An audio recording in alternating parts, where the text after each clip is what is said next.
By the end of 1914, the Austro-Hungarian Empire had lost nearly half of every man it sent into Serbia. Not in one catastrophic battle, not in a single afternoon of slaughter. Over months, systematically. And the men who ordered it knew, before the first boot crossed the border, that the army was not ready to fight. In the summer of 1910, the empire sent roughly 400,000 soldiers into a campaign its own logistics officers had flagged as undersupplied and underprepared. When those soldiers died in numbers that would have ended careers and toppled reputations, the reports sent back to Vienna were adjusted. Quietly, officially, the dead were reclassified, the failures were reframed, and the men who made the decisions went on making them. This is the story of the Austro-Hungarian invasion of Serbia in 1914, one of the most catastrophic and deliberately obscured military disasters of the First World War, and the story most people have never heard. In August of 1914, the Austro-Hungarian Empire was confident, not quietly confident, publicly, institutionally, almost arrogantly confident. Serbia was small, Serbia was poor, Serbia had just fought two exhausting Balkan wars in 1912 and 1913 and had not yet recovered. Vienna had the largest standing army in Central Europe, a centuries-old military tradition, and the full administrative weight of a multi-ethnic empire of 52 million people behind it. The campaign against Serbia was expected to last weeks. 6 at the outside. The chief of the general staff, Franz Conrad von Hötzendorf, told the emperor it would be swift and decisive. It would send a message to every restless nationalist movement inside the empire's borders.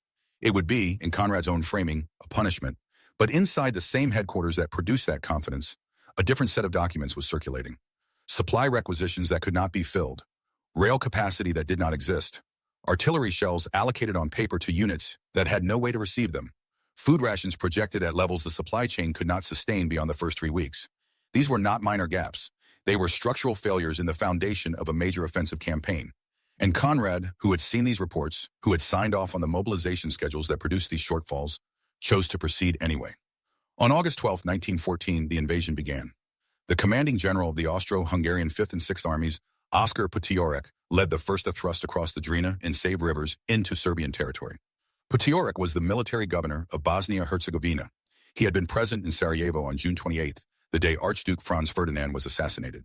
Some historians have argued that his eagerness to prove himself in the subsequent campaign was inseparable from his need to erase that failure from the record. Whatever his motivation, he moved fast. And within days, the campaign began to collapse. The Serbian army, commanded by Field Marshal Radomir Putnik, was not the broken force Vienna had counted on. Putnik had spent the Balkan Wars rebuilding Serbian tactical doctrine around the specific terrain of the region. He knew the river crossings.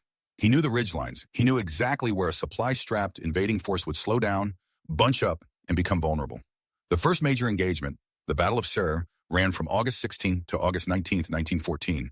The Austro-Hungarian Second Army divisions, already exhausted from forced marches across terrain the supply maps had not accurately represented, met Serbian forces who were dug in and rested. The result was a Serbian victory, not a narrow one. The Austro-Hungarian forces were driven back across the Drina with losses that, had they been reported accurately in the days that followed, would have demanded an immediate explanation from Vienna. They were not reported accurately. The casualty figures that moved up the command chain in those first weeks were compressed, not fabricated from nothing, but filtered, rounded down.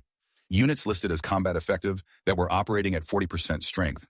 Losses attributed to illness rather than enemy action, a meaningful distinction in the bureaucratic language of the imperial military, because disease casualties did not reflect the same command failure that battlefield losses did. The campaign did not stop. It should have. Instead, Potiorek reorganized, resupplied as best he could with the inadequate supply lines he had, and launched a second invasion in September. It failed. He launched a third in November. The Third Austro-Hungarian Army briefly captured Belgrade on December 2, 1914, a moment Vienna celebrated. Conrad sent congratulations. The emperor was informed. And then, 11 days later, the Serbians counterattacked at the Battle of Kolubara and retook the city. The Austro-Hungarian forces collapsed into a retreat that became, in some sectors, a rout. By December 15, 1914, the last Austro-Hungarian soldier had been pushed out of Serbia. The empire had nothing to show for 5 months of war except its dead. The official figures, as reported through the imperial military bureaucracy to Vienna, placed total Austro-Hungarian casualties across the Serbian campaign of 1914 at approximately 227,000 men killed, wounded, or captured. Even that figure, staggering as it was understood at the time by senior staff officers to be an undercount. Post-war analysis of regimental records, hospital intake logs, and prisoner of war documentation conducted by military historians in the decades following the armistice placed the actual number significantly higher. Some estimates reached 300,000. When you factor in the soldiers who died of disease and exposure in the weeks following the campaign's end, still recorded under that campaign's operational umbrella, the losses approach the 400,000 figure that the mobilization orders had set as the invasion's full committed strength. Vienna had sent an army into Serbia. The army came back less than half of what it had been, and the reports Vienna received had not told them that until it was too late to matter. This was not the chaos of a disorganized army. The falsification was procedural. It moved through layers. A regimental officer who reported accurate losses would be implicitly accusing his superior of ordering men into an unwinnable engagement. A divisional commander who forwarded accurate regimental data would be producing a document that could end his career. The system selected for compressed numbers at every level, not because anyone issued an explicit order to lie, but because the structure of accountability inside the Austro-Hungarian military made honesty professionally fatal. Konrad von Hötzendorf was not removed from command. He was not investigated.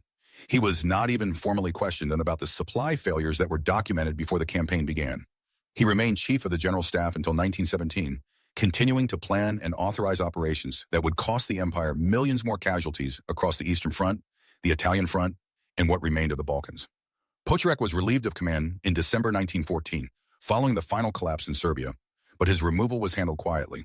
No public accounting, no formal inquiry into the decisions that had sent undersupplied men across flooded rivers into fortified Serbian positions.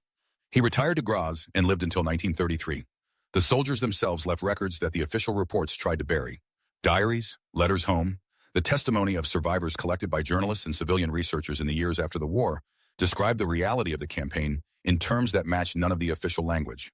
Men who marched for days without food, soldiers who fired their last artillery shells in the opening week and then waited under Serbian counter-battery fire for resupply that never came on the schedule the orders had promised. Officers who wrote in private correspondence that they had reported their units as operational because they had no choice, because the form required a status, and there was no box to check for "we are dying and no one is coming." The Serbian campaign of 1914 was not a footnote. It was the opening act of a war that would kill the Austro-Hungarian Empire itself. Within 4 years, the empire that sent 400,000 men into Serbia with falsified supply estimates and adjusted casualty reports would cease to exist entirely, dissolved by the same war it had started with the confidence that 6 weeks would be enough. The men who made the decisions outlived the institution they destroyed. The men who followed the orders mostly did not.